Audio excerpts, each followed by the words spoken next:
श्री दुर्गाय नमः। ओम देवी सिद्धिदात्रिये नमः।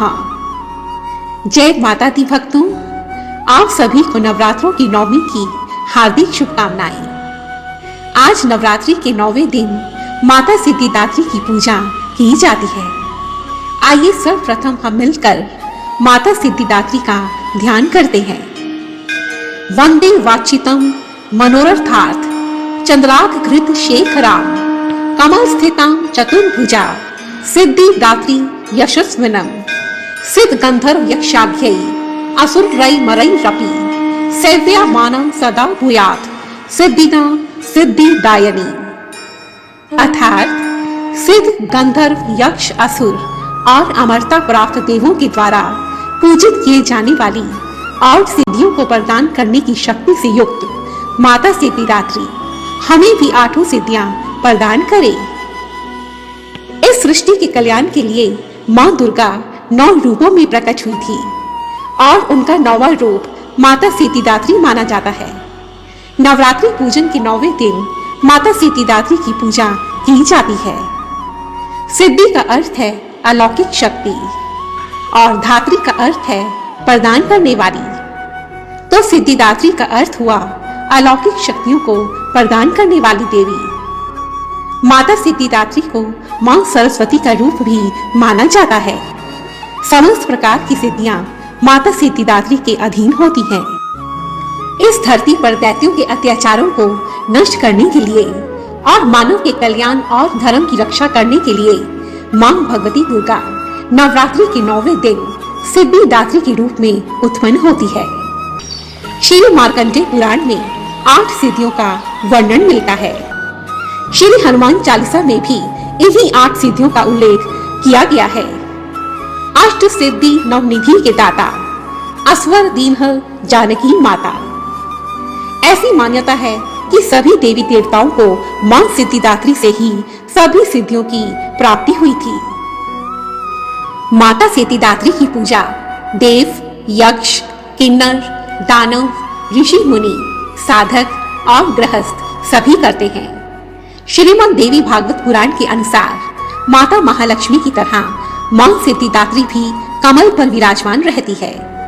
इनके 4 हाथ हैं, जिनमें वह शंख, चक्र, गदा, कमल का फूल और चक्र धारण करती है। सिर पर ऊंचा सा मुकुट और चेहरे पर मंद मुस्कान ही माता सिद्धिदात्री की पहचान है। माता सिद्धिदात्री सिंह पर सवारी करने वाली, चतुर्भुज तथा सर्वदा प्रसन्न रहने वाली है।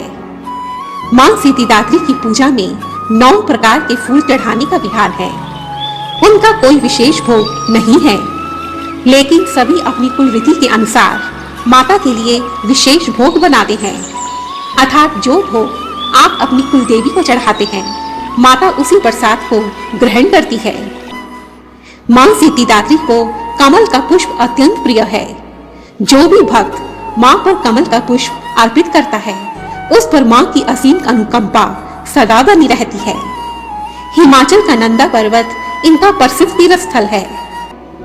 इस दिन बैंगनी रंग के वस्त्र पहनना बहुत शुभ माना जाता है।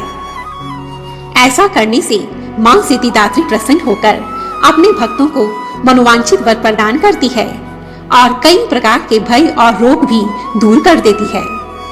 सिद्धिदात्री मां की उपासना कर भक्तों की लौकिक, परलौकिक सभी प्रकार की मनोकामनाएं पूर्ण हो जाती हैं। आइए अब हम सुनते हैं माता सिद्धिदात्री की पावन कथा। वैदिक शास्त्रों और पुराणों के अनुसार भगवान शिव ने मां सिद्धिदात्री की कठिन तपस्या की।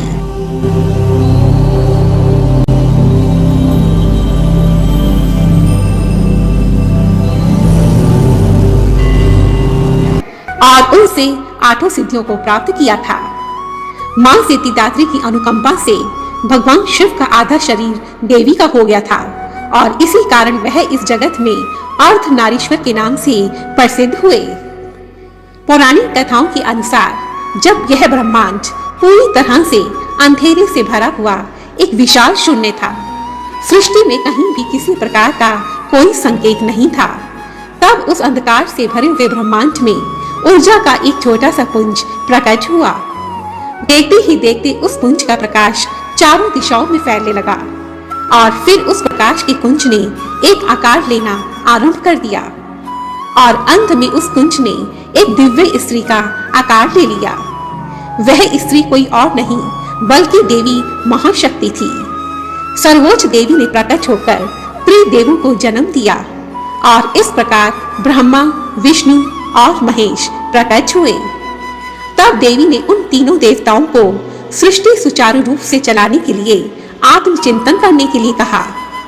देवी के कथन अनुसार देव आत्मचिंतन करते हुए महासागर के किनारे बैठ गए और उन्होंने कई वर्षों तक माँ की कठिन तपस्या की। उन तीनों देवों की तपस्या से प्रसन्न होकर माँ शक्ति सिंह पर बैठकर माँ सिद्धिदात्री के रूप में उनके समक्ष प्रकट हो गई। तब माता सिद्धिदात्री ने ब्रह्मा जी को सरस्वती, विष्णु जी को लक्ष्मी और महाशिव को आदि शक्ति प्रदान की। माता सिद्धिदात्री ने ब्रह्मा जी को इस सृष्टि के पालन का कार्य सौंपा और महादेव को समय आने पर संसार के संहार का कार्य सौंपा और भगवान विष्णु को इस सृष्टि के पालन का कार्य सौंपा। माता सिद्धिदात्री ने त्रिदेवों को बताया कि उनकी शक्तियां उनकी पत्नियों के रूप में है, जो उन्हें उनका कार्य करने में सहयोग प्रदान करेगी। माता सिद्धिदात्री ने उन्हें आश्वासन दिया कि वह उन्हें दिव्य चमत्कारी शक्तियां भी प्रदान करेगी और ऐसा कहकर मां सिद्धिदात्री ने उन्हें 8 अलौकिक शक्तियां प्रदान की। इस प्रकार 2 भागों आदमी तथा औरत, देव तथा दानव, पशु और पक्षी, पेड़ और पौधे तथा संसार की कई और प्रजातियों का जन्म हुआ। आकाश असंख्य तारों, आकाश गंगाओं और नक्षत्रों से भर गया। पृथ्वी पर विशाल महासागर, समुद्रों, नदियों और झीलों का जन्म हुआ। सभी प्रकार की वनस्पतियों और जीवों की उत्पत्ति हुई और इस प्रकार देवी सिद्धिदात्री की कृपा से सृष्टि की रचना, पालन और संहार का कार्य संचालित हुआ। बोलो जय माता सिद्धिदात्री। तो यह थी मां सिद्धिदात्री की पावन कथा। जय माता सिद्धिदात्री। बोलो मां सिद्धिदात्री की जय। यदि आप मेरे चैनल पर नए हैं तो प्लीज रेड कलर के बटन को प्रेस कर मेरे इस चैनल को सब्सक्राइब करें और साथ ही साथ बेल आइकन को भी जरूर दबाएं। धन्यवाद। जय माता सिद्धिदात्री।